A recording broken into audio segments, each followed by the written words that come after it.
Hi, this is Alfozia Nihar from At Home Tuition. Welcome to our session today. The topic that we are going to discuss in our today's video is properties of definite integral. This video is the continuation of the previous video. In our previous video, we were discussing the properties of definite integral and its proof. We completed 6 properties so far. Now let us start with 7th property.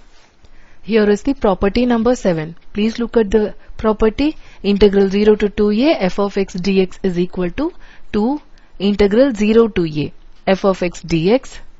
And one thing you should look here. If f of 2a minus x is equal to f of x, this condition will be satisfied.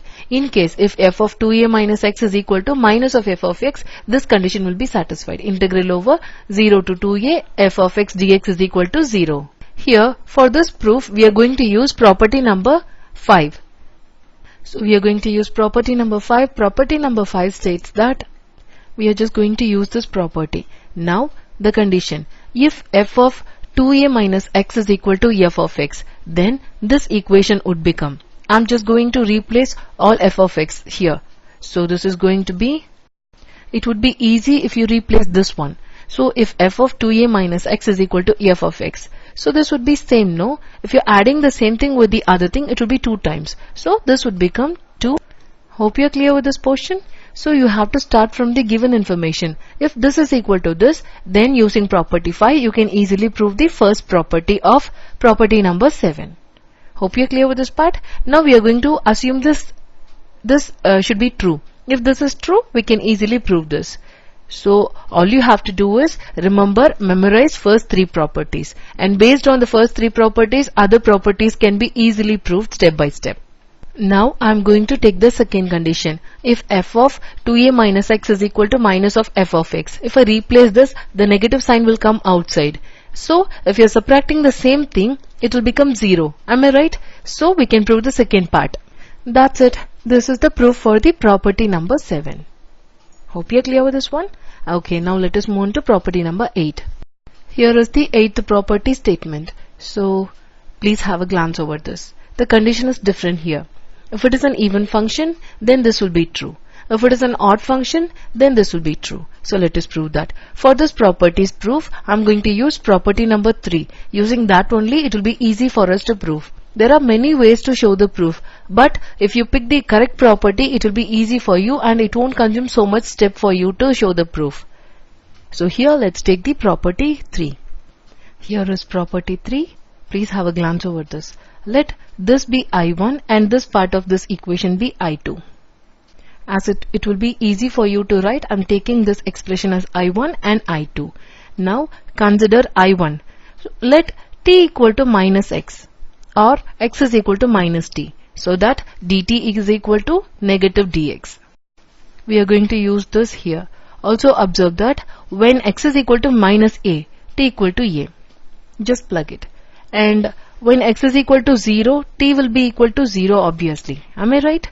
So hence, integral negative a to 0 will be replaced by integral a to 0. This is possible when we replace x by t.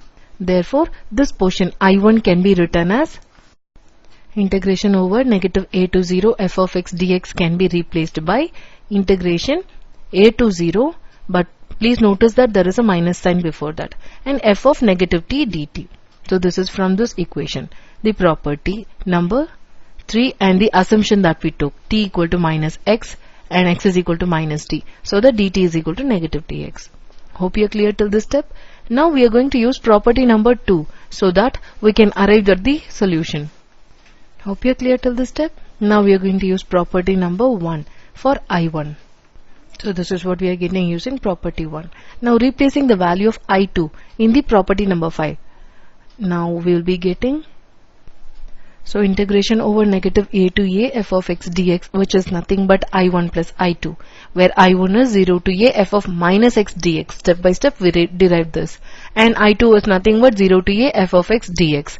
So let this be equation number. You can just assume this as an equation. Now, if f is an even function means f of negative x is equal to f of x. So therefore, this will be equal to this. So which is nothing but 2 times 0 to a f of x dx. Same way, if f is an odd function means f of x f of minus x is equal to minus of f of x. So these two will get cancelled out. So if the conditions are true, if the function f is an even function, you'll be getting double times. If it is an odd function, both will get cancelled out and you'll be just getting a 0. That's it for the properties. So hope you're clear with all the proofs of 8 properties. Now let us discuss some solved examples on definite integrals. Here is an example. Please look at this question. We have a function x square minus 2x. Let us use one of the property. That is, I'm just going to split this into two integrals. So 0 to 1, the limit will be the same. 0 to 1 x square dx and negative of 2. You can take the constant outside. Hope you remember a property for taking the constant outside the integral. So this would become, hope you're clear with this step. So we have seen previously that 0 to 1 x square dx is nothing but 1 over 3. Because if you find the integral, it would be x cube over 3. When you plug in the upper limit, you'll get 1 over 3. And the lower limit, it will be just 0. So this entire thing will turn into 1 over 3. Now for this part, there is a 2 outside. And for this one, x square over 2. If you apply the limit, the first you can just cancel out the 2. And if you plug in, this would become 1 over 2 minus 0. Okay, so x square over 2. So this would become, so if you do the fractional subtraction, you'll be getting, I'm getting negative 2 over 3. Hope you're clear with this example. We were just applying the basic properties of definite integral to find the integration. Now, this is a very straightforward example. Now I'm just going to take one example where something will be given. Using that, you have to find the other integral. So here is the question for you. This one is going to be very interesting. So what are the given information? Integration over 1 to 2 f of x dx is equal to 2. And 1 to 4 f of x dx is equal to negative 1. And we are supposed to find this. So let's try to do this. Integration over 1 to 4 f of x dx can be written as, you can just split this into 2 by taking any point in between. I'm just going to take 2 because here we are using 2, no? So I'm just going to take 2 and split this integral into 2 different. Hope you're clear till this step. Now for this one, we are given that 2 and we don't know this, but we have value for this one. So just plug in all the given information in this equation. So I'll be getting, very similar to algebraic calculation, you can just subtract 2 from both these sides. So you'll be getting the value for the question, which is nothing but negative 3. That's it for this example. Hope you're clear with this one. Here is the next example question. Let f of x be defined and continuous on a closed interval a comma b. Assume that f of x is positive. So these are the given condition. Under these conditions, we are supposed to show that the function capital F of x is equal to integral over a to x f of t dt. This function is also increasing on the same interval, closed interval a comma b. So let's prove this. So we want to show that if x is less than or equal to y, then f of x is less than or equal to f of y. Can you follow so far? So now let's try this. Integral over 0 to y f of t dt. I'm just going to take the same function given here, so that only then I can show that it is positive. I mean increasing. So this can be written as, I'm just going to pick some number. We don't know what the number is exactly, because only if you are sure about this number, you can tell what number that you're going to assume in between. So I'm just going to take one more variable. I'm going to take x. So assume that x is some number in between a and y. So this can be split into 2. Integral over 0 to x f of t dt plus x to y f of t dt.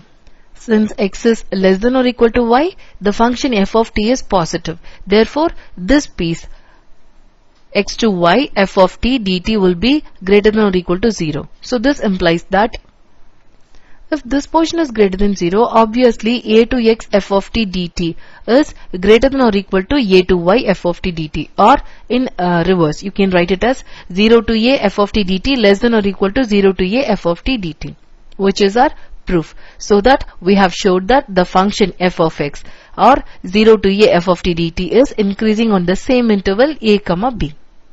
Our proof is complete. Hope you're clear with this example. So these properties can be used as substitution to get the one integration technique. So this properties provides an antiderivative version of the power rule for differentiation also. This method greatly expands the integral that can be computed explicitly. Additional methods, particularly antiderivative analog of the product rule, will be developed.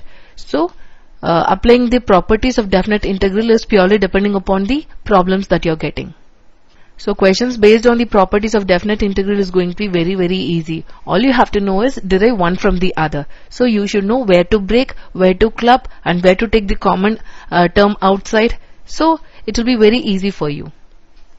In case if you get any query regarding this topic, please let me know. See you in the next video. Have a